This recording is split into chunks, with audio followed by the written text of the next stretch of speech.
Dominik Turi. Supercross.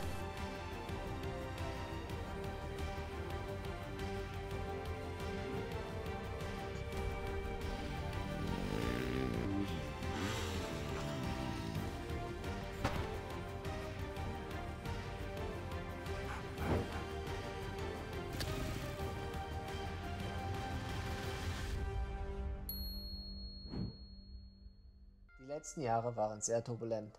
Und wenn ich ehrlich bin, war es zum Teil die schwerste Zeit meiner Karriere. Ich habe mir viele Gedanken gemacht, wie es weitergehen soll und ob es überhaupt weitergehen soll. Aber wer mich kennt, weiß, dass Aufgeben nicht unbedingt zu meinen Stärken gehört. Und somit kommt Aufhören nicht in Frage. Also zumindest noch nicht. Gemeinsam mit Weberwerke haben wir überlegt, dass diese Dokumentation euch auf meine Reise mitnehmen soll. Und um alles besser zu verstehen, fangen wir ganz am Anfang an. Als ich 3 Jahre alt war, hat mir mein Papa ein Motorrad mitgebracht.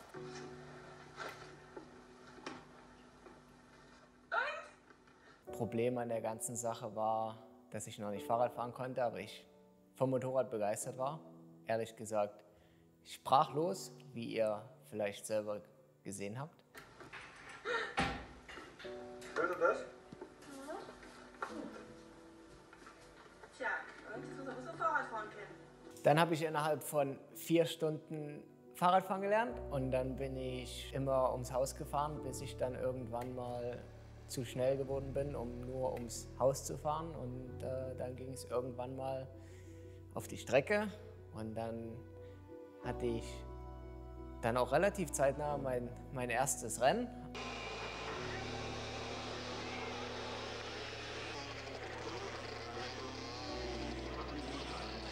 Ziemlich bald habe ich dann eigentlich immer Videos gesehen von Amerika, Supercross in Amerika und generell war es eigentlich schon relativ schnell bei mir irgendwie verankert, dass ich gerne Supercross fahre, selbst mit der 50er, spätestens mit der 65er. Supercross in Rottleben war immer was Besonderes im Winter und ja, so ging es dann jedes Wochenende nach Rottleben und das war so meine erste Supercross-Erfahrung. Da war ich jeden Morgen so aufgeregt, dass ich die 2 Stunden Fahrt mich jeden Tag übergeben habe, einfach vor Freude und Aufregung.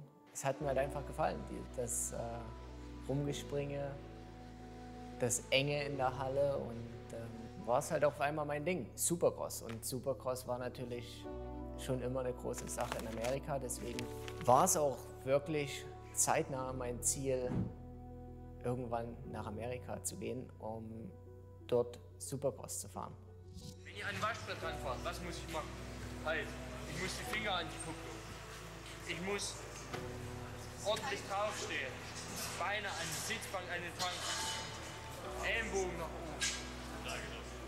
Und dann durchhalten. Meine allererste Supercross-Erfahrung war zum Supercross in Dortmund. Hier kommt der Vize-Weltmeister in der Miniklasse, Dominik Turi. Bis wir dort waren, habe ich nicht mal gewusst, dass ich überhaupt dort am Rennen teilnehme, weil ich wahrscheinlich vor Aufregung die ganzen 5 Stunden bis Dortmund mich übergeben hätte vor Freude.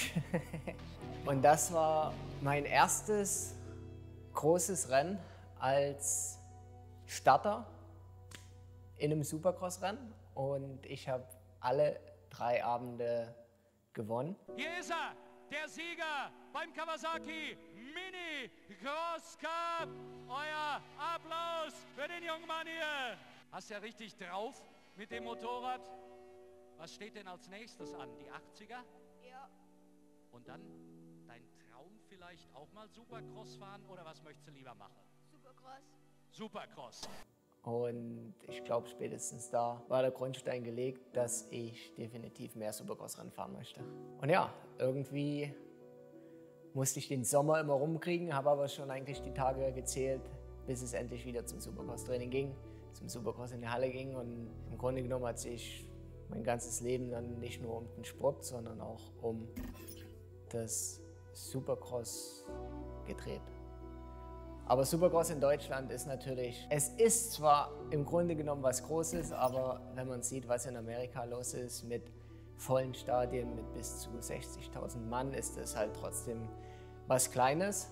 Also habe ich dann irgendwann, eine ganze Weile später, 2020, allen Mut zusammengefasst und habe meine Koffer gepackt, bin nach Amerika gegangen, habe bei Club MX viel trainiert, was ihr wahrscheinlich bei allen Videos und Vlogs gesehen habt. Das erste Jahr war definitiv eine Herausforderung, weil ich habe mich gefühlt, als ob ich so schnell gefahren bin wie noch niemals in meinem Leben und trotzdem kriegt man jedes Wochenende eine auf den Deckel. Man fühlt sich wie der absolute Beginner und weiß nicht, woran es liegt, denn man fühlt sich gut, man ist fit, man hat trainiert, aber trotzdem gab es so viele Sachen, die ich noch lernen musste, angefangen von der Strecke bis hin zu dem ganzen Rumgereise, die ganze Atmosphäre. Ich glaube, es war emotional auch im ersten Jahr einfach überwältigend.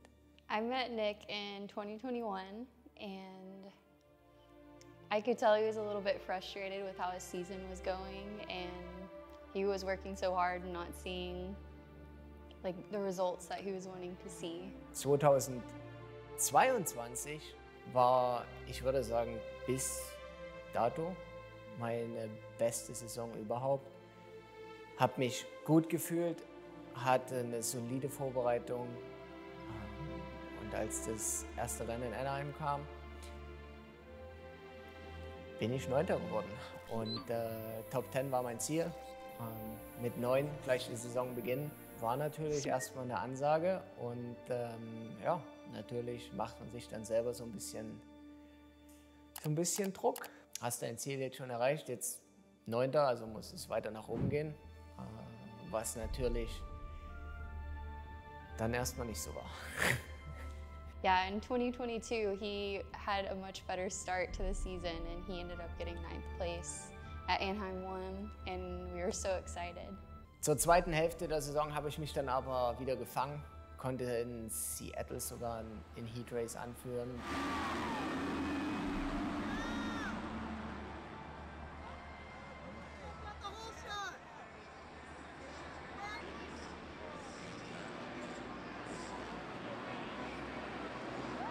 Und war in Salt Lake City zum East-West Shootout, wo unser Vorlauf praktisch nur im Westküstenfinale war, 5. Das war schon krass. Fehlt mir jetzt nach wie vor noch so ein bisschen die Worte, weil im Grunde genommen gehört man mit zur Weltelite, auch wenn die Motorräder gut waren, aber es war trotzdem ja kein Werksteam in diesem Sinne und das zu machen war schon cool und ja. In 2022, after the season was over, we went to Germany for the first time, and for my first time at least to Germany. And it was nice to see Nick just kind of not thinking about dirt bikes for a little bit and just relaxing and enjoying his family and his friends.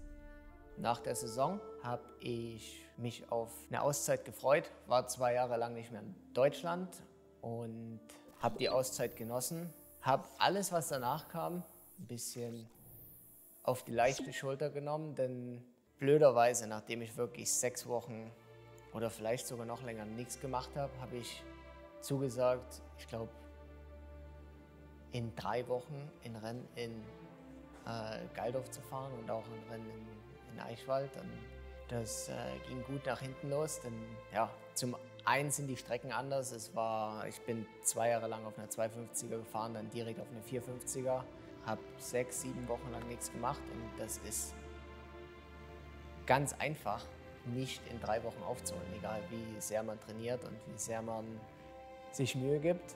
Und ja, das war schon ein ziemlicher Rückschlag, nicht nur, ich würde mal sagen, nicht nur für mein Image, sondern auch ja, für mein Selbstvertrauen, für mein Selbstbewusstsein, weil im Grunde genommen, wie ich es gerade gesagt habe, in Salt Lake City, 5. im Vorlauf, man ist irgendwo an der Weltspitze angekommen und dann schafft man sich gerade mal so mit Ach und Krach bei den ADAC MX Masters zu qualifizieren, was definitiv eine super und schnelle Serie ist, aber ja, es ist keine WM, um das mal gleichzustellen mit Supercross in Amerika und WM in Europa, würde ich jetzt sagen.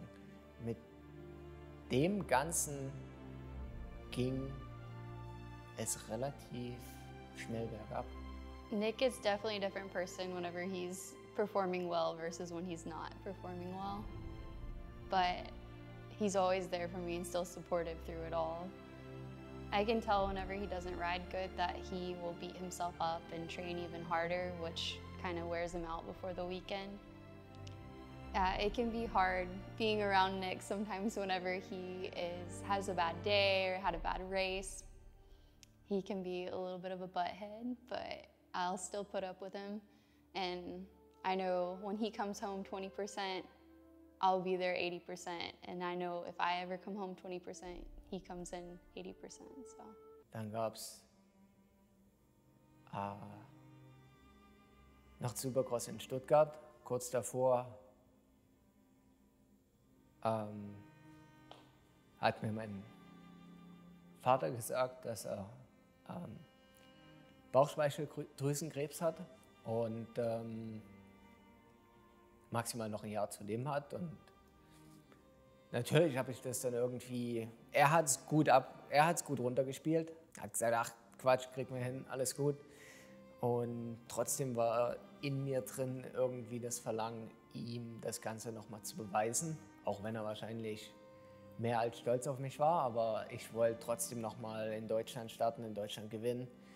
Ich wollte in Amerika nochmal den 9. Platz toppen und im Grunde genommen mehr oder weniger ihm das Ganze beweisen, es geht noch ein bisschen mehr als das, was ich gezeigt habe. Denn er war der Meinung, du hast schon so viel gezeigt und es wäre auch Zeit aufzuhören, aber das war halt nicht unbedingt in meinem Interesse. Seitdem habe ich mir eigentlich immer den Druck gemacht, hey, du musst es ihm nochmal beweisen, und wenn der Nick die Brechstange auspackt, dann geht es oft schief und ja, so ist es auch gewesen. Supercross in Deutschland lief schief, Supercross in Amerika lief schief. Ich hatte so viele Stürze, wie ich glaube, meine ganze Karriere nicht hatte, egal ob es zum Rennen war, egal ob es zum Training war. Es waren immer auch heftige Abflüge, die wehtaten. Gehirnerschütterungen, die kurzzeitig mal komplette Tage ausgelöscht hatten. Und es war definitiv eine schwere Zeit. Ja, wie gesagt, mit den ganzen emotionalen Hürden, mit den, klingt lustig, emotionalen Hürden. Ich meine, es ist einfach schwer, einen Verlust eines Menschen zu verarbeiten. Und ich glaube, ich habe es erst wirklich in der letzten Saison begriffen, wie sehr ich damit eigentlich zu kämpfen hatte. Mit den ganzen Stürzen, mit der ganzen Vorbereitungszeit, die ich gerade letzten Winter nicht hatte, weil ich halt auch öfters mal schnell nach Deutschland geflogen bin. Wenn man sich die letzten 2 Jahre anguckt, hätte ich eigentlich schon seit 2023 aufhören können, denn ja, es macht A, keinen Spaß mehr, dem Feld hinterher zu eilen und trotzdem sich von Montag bis Sonntag den Allerwertesten abzuarbeiten. Denn ja, trainiert habe ich trotzdem. Finanziell macht es absolut gar keinen Sinn mehr. Wenn man das alles mal zusammenrechnet und einfach nur auf dem Blatt Papier die Ergebnisse anguckt, macht es absolut 0,0% Sinn, hier weiterzumachen. With all that he's gone through, with the concussions, the injuries, the diagnosis of his dad having cancer and ultimately losing his dad, I don't know how he still got up and trained every day and pushed so hard, because I would crumble with half the stuff that he went through, and he's still pushing and he still has it in him. And I know he has it in him. Aber ja, Ich habe nach wie vor noch das Gefühl in mir, dass ich nicht alles gezeigt habe, was ich zeigen kann. Dass es den Nick gibt, nach wie vor noch gibt, der Motorrad fahren kann. Denn ich habe es in den letzten 2 Jahren nicht verlernt.